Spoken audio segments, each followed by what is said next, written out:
बिस्मिल्लाहिर्रहमानिर्रहीम। नाज़रीन, आज के इस प्रोग्राम में हम आपको एक्चुअली ये बताएंगे कि भारत जिसको अपनी बहुत बड़ी ताकत समझता था, S-400 जो उसका दिफाई निज़ाम का एक सिस्टम है, वो पाकिस्तान ने कितने तबाह किए हैं, ये प्रोग्राम में हम आगे चल के आपको बताते हैं। दूसरा जो एक बहुत बड़ी इंपॉर्टेंट चीज़ है जो हम आपको इस प्रोग्राम में ज़रूर डिटेल में कवर करेंगे, वो ये है कि भारत एक्चुअली अपने जो सेकेंड फेज़ ऑफ वॉर है, यानी कि जो दोबारा सीज़ फायर को ख़त्म करके पाकिस्तान के ऊपर जंग कब मुसल्लत करेगा, इसके ऊपर भी हम आपको आगे चल के आगाह करते हैं। नाज़रीन, अगर आपने देखा हो तो दुनिया में जितने भी खेल हैं, हर खेल में ज़रूर एक वक्फा दिया जाता है, और ख़ास तौर पे अगर हम बात करते हैं बॉक्सिंग की, जिसमें हर 2 मिनट के बाद एक 30 सेकंड का वक्फा होता है।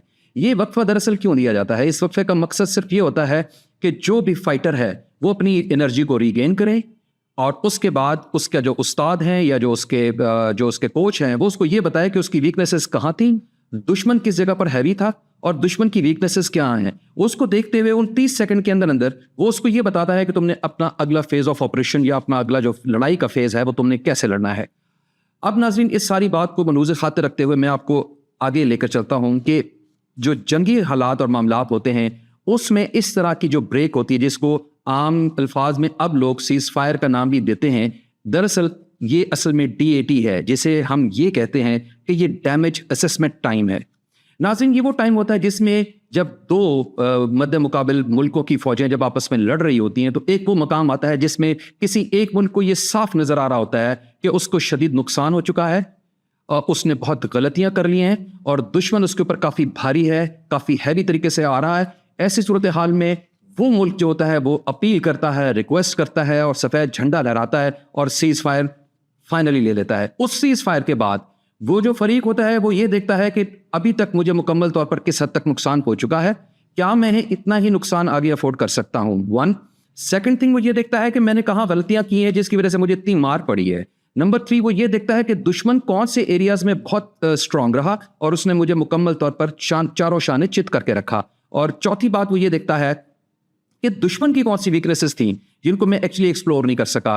एंड नंबर 5 इज कि वो ये देखता है कि इस वक्त दुनिया के बाकी ममालिक इस तमाम सिचुएशन को कैसे देख रहे हैं, कैसे रिएक्ट करते हैं, ताकि वो ये फैसला कर सके कि मुझे अगर अपनी नेक्स्ट प्लानिंग बनानी है और मुझे दोबारा अपनी वॉर में जाना है तो मुझे ये पता हो कि कौन कौन से ममालिक मेरे साथ हैं। ये सारी बातें सोच समझ के फिर वो अपना एक नेक्स्ट प्लान ऑपरेशन का तैयार करता है और फिर वो जंग में चला जाता है दोबारा और एक नए प्लान के साथ जाता है। तो नाज़रीन, इस वक्त जो है पाकिस्तान और भारत के बीच में भी एक्चुअली ये जो डैमेज असेसमेंट टाइम है ये भारत ने हमसे गेन किया है।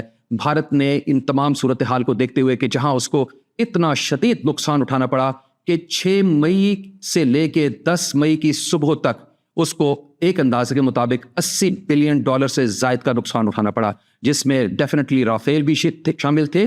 लेकिन यहाँ पर एक और बहुत इंपॉर्टेंट बात बताने वाली ये है कि S-400 जो उनका दिफाई निज़ाम रशियन एक सिस्टम है, जिसके मुताबिक ये था कि ये S-400 ये वो निज़ाम है कि ये जिस मुल्क में लगा हुआ होता है उस मुल्क में किसी भी ड्रोन, किसी मिसाइल, किसी जहाज़ की एंट्री और नॉन डिटेक्शन इम्पॉसिबल है। लेकिन पाकिस्तान ने ये काम ऐसा करके दिखा दिया। नाजरीन, के अब तक की रिपोर्ट के मुताबिक ये S-400 एक नहीं बल्कि 2 डिस्ट्रॉय किए गए हैं, और जो कि एक बहुत बड़ा पुश बैक है मोदी गवर्नमेंट के लिए। अब नाजरीन, ये तमाम जो सूरत हाल जब मोदी गवर्नमेंट ने देखी है, उनके तमाम फोर्सेस उनके सामने थी कि उन्होंने कितना नुकसान उठाया, तो लिहाजा मोदी गवर्नमेंट ने हर हाल में USA के हाथ पैर जोड़ने थे जो उन्होंने जोड़े और किसी तरीके से ये सीज़ फायर का टाइम लिया। अब इस सीज़ फायर टाइम में डेफिनेटली भारत जो है ना वो ये ज़रूर सोचेगा कि हमें अपना अगला लाहे अमल क्या तय करना है। नाज़रीन, एक रिपोर्ट के मुताबिक आज 12 मई एक बहुत इंपॉर्टेंट डे था और अभी भी है। आज 12 मई के मुताबिक दोनों मुल्कों के DG मिलिट्री ऑपरेशंस उनके बीच में हॉटलाइन पे डिस्कशन हुई है, जिसमें एक तरफ से पाकिस्तान की तरफ से मेजर जनरल काशिफ थे जबकि भारत की तरफ से मेजर जनरल राजीव थे। उनके बीच में इन मामलात के ऊपर एक डिस्कशन हुई है ताकि देखा जाए कि ये तमाम चीज़ें किस तरफ का रुख अख्तियार कर रही हैं और आगे का लाए अमल क्या होना चाहिए। हमारी अब तक की रिपोर्ट के मुताबिक कोई इतनी फ्रूटफुल बातचीत नहीं हुई है और भारत की तरफ से जिस किस्म की शराइत पेश की गई है वो तकरीबन ऐसे है कि मैं ना मानूं, यानी कि हम ना ही समझे। जब इस सारी सूरत हाल को नाजरीन देखते हैं तो फिर हमें समझ आ जाती है कि असल में जो भारत है जिसने जब 6 मई को अपना ये ऑपरेशन लॉन्च किया तो in fact they were actually planning for 4 phases, जिनमें से पहले 3 फेजेस ऑफ द ऑपरेशन में उनको ठीक ठाक नुकसान उठाना पड़ा। وہ اپنے چوتھے فیز میں جانا چاہتے تھے، جو کہ تھا کہ انہوں نے فل فلیج ایک ایئر اٹیک لانچ کرنا تھا پاکستان کے اوپر، لیکن وہ نہیں لانچ کر سکے بیکاز ان کو تینوں میں بہت منہ کی مار کھانا پڑی. لہٰذا انہوں نے سوچا کہ بجائے اس کے کہ ہم اس چوتھے فیز میں جا کے بھی اپنا نقصان اٹھائیں، تو ہم سیز فائر کرتے ہیں اور چوتھے فیز کو ہم دوبارہ ری ڈیولپ کر کے ایک نیا اسٹریٹجی، ایک نیا پلان یہ تیار کرتے ہیں اور پاکستان کے اوپر دھاوا بولتے ہیں. سو لہٰذا اب تک کی انفارمیشن کے مطابق ناظرین، جو ان کو ویکنیسز پاکستان کی طرف سے نظر آئی ہیں، یا جہاں پہ وہ سمجھ رہے ہیں کہ انہوں نے اپنی ویکنیسز اپنی شو کی ہیں پاکستان کو، اس کے اوپر وہ کور کریں گے.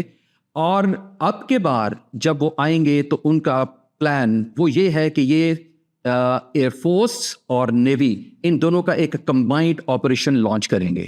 اور اس بار انہوں نے سوچا یہ ہے کہ ہم سویلینس نہیں بلکہ پاکستان کی جو ملٹری انسٹالیشنز ہیں اور جو ڈیپ انسائڈ دی ٹارگٹس ہیں، اسٹریٹجک ٹارگٹس ہیں، ہم ان کو ہٹ کریں گے. ہم لینڈنگ جو ایئر اسٹرپس ہیں ان کو ڈسٹرائے کریں گے، ہم پاکستان کے ایئر بیسز کو ہٹ کریں گے، ہم پاکستان کے مختلف جگہوں پہ موجود راڈار سسٹمز کو ہٹ کریں گے. یہ اب تک کی جو انفارمیشن ہے، جو کہ اس وقت انٹرنیشنل میڈیا بھی ان پوائنٹس کے اوپر بات چیت کر رہا ہے، ہمارے پاس بھی یہی پوائنٹس پہنچے ہیں کہ اگلے 15 دن کے اندر اندر بھارت دوبارہ پاکستان کے اوپر جنگ مسلط کر دے گا. جی ناظرین، اگلے 15 دن کے اندر اندر ان کا مکمل پلان یہی ہے کہ یہ جو سیز فائر کا ٹائم فریم ہے، یہ 15 دن میں ہم اپنی تمام پلاننگ کو دوبارہ ری ڈیولپ کریں اور 15 دن کے اندر اندر ہم پاکستان کے اوپر دوبارہ دھاوا بولیں. اور اس دفعہ ان کا جو پلان ہے وہ ان لائنز کے اوپر ہے. اب بات کرتے ہیں ناظرین پاکستان کی. تو اب تک پاکستان جو ہے وہ اپنی ایک بہترین اسٹریٹجی اور پلاننگ کے ذریعے دشمن کے ساتھ لڑتا ہوا نظر آیا. آپ کے سامنے ہے دنیا کی بہترین جو فضائی جنگ ہے، وہ پاکستان نے بڑے آرام سے اور اپنی بڑی دلیری اور بہادری کے ساتھ جیتی ہے. اور یہی وجہ ہے کہ جو ایئر سپیریورٹی تھی جس کے اوپر ہمیشہ بھارت کو مان رہا تھا، وہ پاکستان نے اس کا وہ مان چکنا چور کر دیا اور اب ایئر سپیریورٹی مکمل طور پر پاکستان کے پاس ہے. اور یہی سچویشن پاکستان کی لینڈ فورسز کے پاس ہے کہ جو ہمارا ایئر ڈیفنس کا سسٹم ہے، جس کو لوگ سمجھتے تھے کہ شاید یہ ایک چائنیز سسٹم ہے اور یہ اتنا اچھا نہیں. چائنا کی وہ تمام جو چیزیں، چاہے وہ JF تھنڈر 17 ہے، چاہے وہ ہمارے پاس Q900 ہے، HQ900 جو ہمارا جو اپنا راڈار سسٹم ہے، چاہے وہ آپ اس کی بات کر لیں، ان دونوں چیزوں نے پاکستان کی شان کو بڑھایا ہے. ناظرین، اگر ہم بات کرتے ہیں کہ بھارت کو اگر ہم دیکھا جائے تو یہ جو بھی ٹائم فریم گزرا ہے، ہم نے جیسے ان کے رافیل کو نیوٹرلائز کیا، ہم نے جیسے ان کے S-400 کو نیوٹرلائز کیا، تو ہم نے دراصل بھارت کو ایک وارننگ دے دی کہ ہم سے پنگا تیرے کو مہنگا، یعنی کہ آپ کو بہت مہنگا پڑے گا کہ اگر آپ نے ہم سے دوبارہ یہ پنگا لیا. اور اس بار یاد رکھیں کہ اگر بھارت ہمارے پاس اس اسٹریٹجک پلاننگ کے تحت آتا ہے جس کا میں نے ذکر کیا، تو پاکستان نے تو بھی اپنے F-16 تو استعمال ہی نہیں کیے تھے. پاکستان نے تو ابھی تک اپنا جو J-10C ہے اس کو بھی بہت کیئرفلی یوز کیا ہے. تو بھارت ہوش کے ناخن لے، اگر ہم نے اپنی تمام جو ایئر پاور ہے ہمارے پاس جتنی بھی، اگر ہم وہ ساری استعمال کرتے ہیں تو آپ امیجن کریں کہ آپ کہاں سٹینڈ کریں گے. ابھی تو ہمارے 32 طیارے جو تھے وہ ہوا میں تھے اور انہوں نے آپ کے 77 طیاروں کو مار بگایا، جس میں سے ہم نے رپورٹس کے مطابق اب تک 6 سے 7 آپ کے جو ڈفرینٹ پلینس تھے وہ ہم نے گرائے ہیں. تو اگر آگے آپ نے اس طرح کی کوئی حرکت کی تو آپ بہت بڑا نقصان اٹھائیں گے.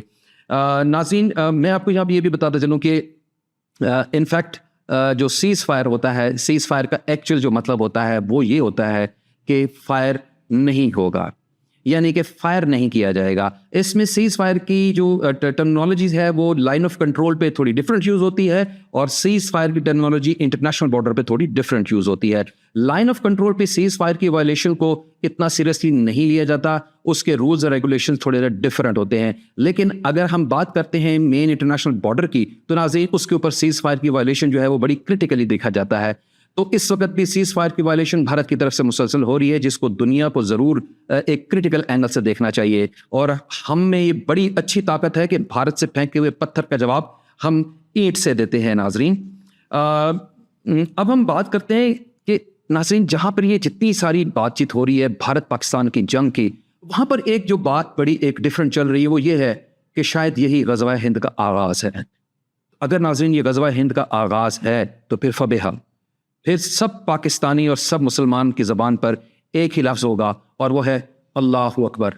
اور ہم ہر قسم کی اس جنگ کے لیے تیار ہیں، چاہے وہ 15 دن بعد ہم پر نازل کی جائے، چاہے وہ 1 سال بعد ہم پر نازل کی جائے. اگر وہ غزوہ ہند ہے تو ہم تیار ہیں.